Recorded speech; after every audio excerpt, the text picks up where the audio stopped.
In the documentary King Narmer, King Before Pharaohs, they discuss two kings.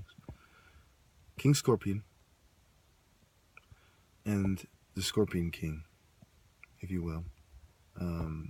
Depending on who's which was which, it's just a matter of semantics.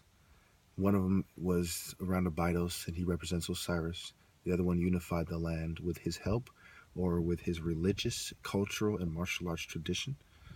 And as a result, we have civilization in the African tradition, which is Afro-heavy. Buto, B-U-T-O, comes from the Nile Delta, which is in the north, called Lower Egypt, the lower soul, the low ground, the slithering serpents, the wolves, the jackals, the kind of filth, And the bull is like the tail. It's like in a detestable location, okay, on the evidence of the Scorpion Kings, okay?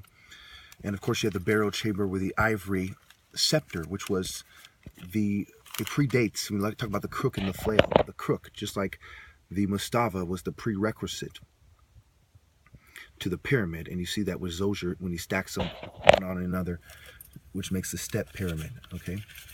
A lot of this stuff is shrouded in mystery on purpose because it shows the supremacy of the black man and our superior martial arts, while they're little pussies on the delta hiding like bitches that fled on boats. Row away cause we cannot win, hiding because we want to cover up the fact the black man controlled production, reproduction, naturally. And there's no denying that. Because you're pussies. You are cowards. You're hiding from $100,000 smack across your pale, sniveling Ninevite face. And I'm part white, I'm not racist.